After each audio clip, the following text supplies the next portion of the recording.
Yo, what's up guys, welcome back, next match, Cross-Banlist Cup. So back again at Group E, we have, I feel, two title candidates, especially Runick Spright. So Runick Spright 2022, it lost its previous matchup against Unchained, it's going to take on true Draco Zodiac. Also a deck that lost its previous matchup against Emancipator. So this match is important.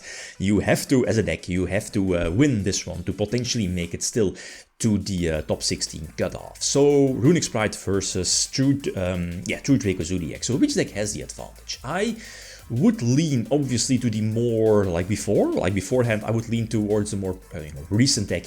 But on the other hand, looking at true Draco Zodiac, this particular deck list, it does have some unfair stuff. Looking at Masterpiece, looking at Dimensional Barrier. I mean, if the deck is able to go first, set up a couple of true Draco monsters, off of Runick's, you can, which is a slow deck, you can definitely rack up those pluses off of those, true Draco monsters and eventually get a couple of draws, get Masterpiece in, sit on Dimensional Barrier and stuff like that. So Runick goes first, and the thing is that true Draco Zodiac wasn't really known as a deck that runs that many hand traps. I think only one or two maxi. But that's basically it. So Runick Spright can go all out. Gigantic Spright is able to use its effect. Search, what is it? Blue, yeah, no sprites at all. Yeah, okay. Jet for another search. Starter was search, I think. Carrot hits the field. Masquerina is strong because you can go for Avramex, and Avramex for this deck is very hard to deal with. So let's see how this one goes. Hyperia for another draw, potentially drawing, what is it, the Mystical Space Typhoon for, is it Flashing Fires? Oh, I always mix up the names, you know which one I mean. The one that hits the back row, gets rid of 3 cards, that's the deal, right? Get those Runick cards 1-for-1 trades, basically, but, they become unfair with Runick Fountain, and they screw over your opponent's cards in their deck. So try to use Broad Bull, but, attack with Broad Bull, because a Whiptail was attached, I think, so potentially banishing an opponent's monster. Yeah, looking at Avramex, the thing is, I do have an out for Avramex. I'm looking at Whiptail. Whiptail is an out attached to one of the Zodiac monsters. But this seems like a goner. Okay, there is still no battle phase. I can go for Dimensional Barrier, Call Exceed, which obviously gets negated, and now the deck is just able to freely rank up those pluses. And this should probably be scoop phase, even though again there's no battle phase, there is no way I'm coming back from this. Like, look at this, like, how much advantage does Spright have over true Draco Zodiac? More than 10 cards probably. So draw Barrier. I do go for a Barrel Baboon, try to get another, what is it, do I have like a board wipe, Dark Hole? No, I don't think so, to potentially trigger Barrel Baboon, go for Invoker, etc. But yeah, this is more than enough. There's no way I would come back after this, after that one. So go first, and this is a mediocre opening hand. Try to get another draw, no desires or whatever. So another barrier, which is okay-ish. So go for Dynamite Knight Fighter to search one of the traps. I do go for Order, and imagine the Order coming in clutch here. But nope, it's getting destroyed. But I guess this particular play does prevent, well, I was about to say does prevent the field spell from coming out before, to get those extra beneficial draws. But I mean, you're running so many Runick spells, so it's bound to happen that you're running or open at least with 2 or 3 during your first turn. And this feels already a goner, even though, what is it? I did have Dimensional Barrier. I think I called Exceeds, right? Yeah. So even though no Gigantic Spright, the deck is still able to end on Elf, Carrot, Red eventually probably with Starter, or is there Smasher set, plus Masquerina for potential Unicorn or Avramex. So yeah, my field spell getting destroyed. I do draw, what is it, Magic Deflector? It's kind of like a clutch card against Runick, but I need to draw it, right? So Reborn Dynamites. And like this particular board doesn't really have an out. And here I indeed use the Deflector to potentially negate Runick Tip. But Carrot says no, and this should be getting more than enough to attack for a game. Even though there is still no battle phase, the deck can just, because what is it, Dynamite was special summon, so you can just pop it, right? Unless I'm missing something.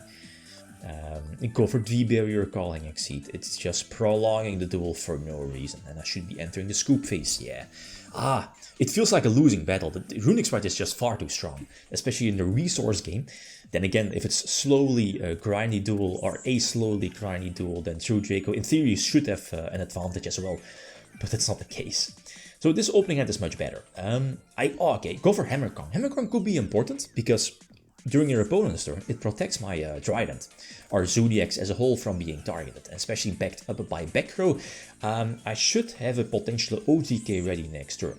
So we Solar Warning the normal summon, don't want to give them another draw, less draws to draw into Runick spells and traps, or spells, right? But no further play. Why was that? Okay, I still have Trident to potentially hit the field spell. I have back row. But okay, their normal summon was negated. They could have gone for another Runick Yugioh. Why not? Okay, the thing now here is that I can potentially attack for a game, right? That costs the Emerald, resetting my my red, I was about to say, but I think one of the reds is attached to Emerald, so that would not, at least that would not make sense. But again, that clutch draw here being the field spell, and I think because of the field spell, I should be able to go for a game. I'm not. Okay, it's fine though. Again, I have Deflector, I have Dynamite, I can go for Masterpiece during there. That's the deal, right? You have those searches, plus you can play during your opponent's turn. So immediately get rid of the normal summon, use Trident number 2 on activation, hitting the field spell. And this should be more than enough. So one of the quick play spells, Runick spells, is activated, but that's Flashing Fire, which gets negated by the Deflector, and it's easy GG. So, you know, the deck has a chance, but it needs to grab your opponent by the throat, figure of speech. Going second, and this is a mediocre opening, and I don't see any immediate plays. Best case scenario is maybe draw the field spell, draw one of the True Draco spells, maybe Bababoon to replenish the hand, Dark Hole the field, stuff like that. Draw Barrage, and yeah, that's obviously getting met by the Mystical Space Typhoon 1 and 3 draws. It's so disgusting. And now I'm pretty much a goner. That's the deal, right? If you're not able to prevent the Runick Fountain from triggering or from going off, letting them getting the 3 draws, then it's basically a losing battle already. Deflector, no barrier, so they're able to go for Gigantic Spright, search the missing piece, either, what is it, Hyperia or Capshell. Oh, such a disgusting engine. Such a cool engine. Genbuster in attack, battle phase, skip battle phase due to the Runicks, and here is the Bababoon. So this is okay-ish. Bababoon getting at least its effect getting negated, but I can still Dark Hole the entire field, destroy Bababoon, you know, it will special summon or would special summon or would have special summoned 2 Bababoons from the deck, but this is Runick Spright, right? Having too many negations, and no way I'm able to come back from this one, so entering the scoop phase. So it is what it is, even though, you know, both these decks are somewhat slow paced. The Fountain and the one-for-one trades from Runick, I feel were a bit too much for True Draco. So next one, this is a big one. 2 title candidates, Emancipator versus Unchained. Which deck has this one? Feel free to leave your predictions. Okay, guys, that's it. Thanks for watching. Feel free to leave a comment or like. If you enjoyed the video, Leakum signing out. Peace.